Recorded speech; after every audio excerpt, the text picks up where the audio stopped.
Hey Scapers and Gamers, Bonded Hobo here and welcome to my channel. In the last episode, I showcased some early game moneymakers that either require no skill levels or can be done at relatively low skill levels. Due to that, and spending most of my allotted time, under 20 hours, showcasing them, I did not progress this account much outside of cooking, crafting, and growing the cash stack. This week, we will be focusing on quests and leveling skills, particularly magic. One of the benefits of choosing to play bonded, or being forced into it, is that by the time you achieve your bond, you will have a fully fleshed out and well-rounded account, completely prepared for the early mid-game, and solid baseline stats. Like and subscribe if you enjoy my content thus far, as it greatly benefits my channel. Let's get grinding. At the very start, though I won't dedicate much time, I want a portion of my cash stack, making more money while we train our skills. For the first hour, I am going to attempt flipping. Flipping is a tactic that can make or lose you billions on the Grand Exchange, but much lower profit margins and expectations are almost an absolute guarantee, especially since I am only playing 10 to 12 hours per week maximum and never exceeding 20. Our flips should always sell by the start of the next episode. There is a great creator to follow if you would like to practice or learn more on flipping, called Flipping Old School. He frequently uploads about what is going on in the OSRS economy and is very informative.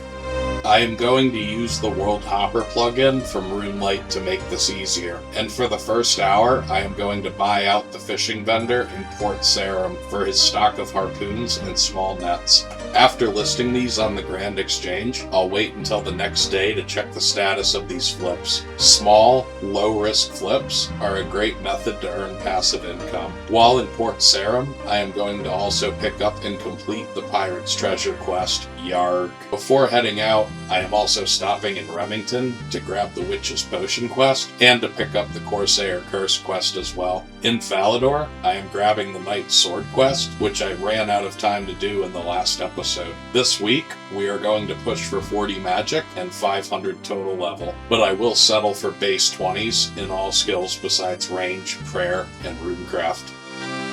It would make sense to complete Imp Catcher as well. Imp Catcher, like Doric's quest, can just be bought from the Grand Exchange. Imp Catcher combined with Witch's Potion boost your magic level quickly from 1 to 10. The magic skill is the most bursty combat style in free-to-play and is the only combat skill with utility outside of combat. Magic is one of, if not, the most important skill to level in the early game.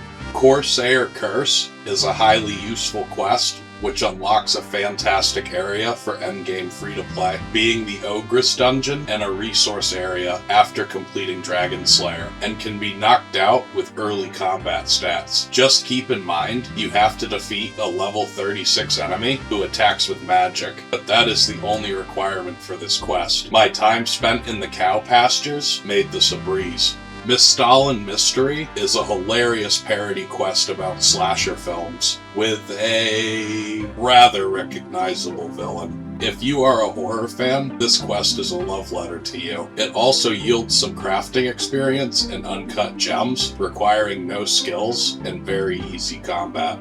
The Knight's Sword quest makes training smithing before level 29 completely pointless for a main account. There is our first skill of the episode to 20+. Maybe I should have trained magic first, because teleports would have made this already easy quest much faster. But alas, that is why we have this series. I took a break after all that questing to make some pizza bases to use later on. I unlocked anchovy pizza towards the end of the last episode, so I should start seeing some major returns on investment in future installments.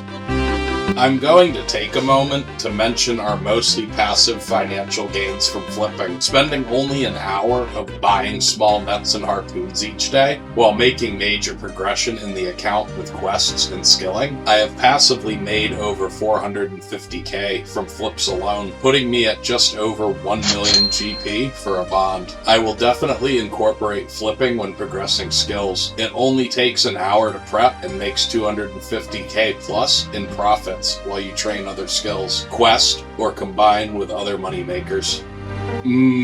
Nostalgia. I don't know about you, but nothing feels like good old RuneScape more than cutting trees behind Lumbridge Castle with a bronze axe. I brought a tinderbox along to just train 20 fire making in tandem with 20 wood cutting. Sometimes you just want to watch it all burn.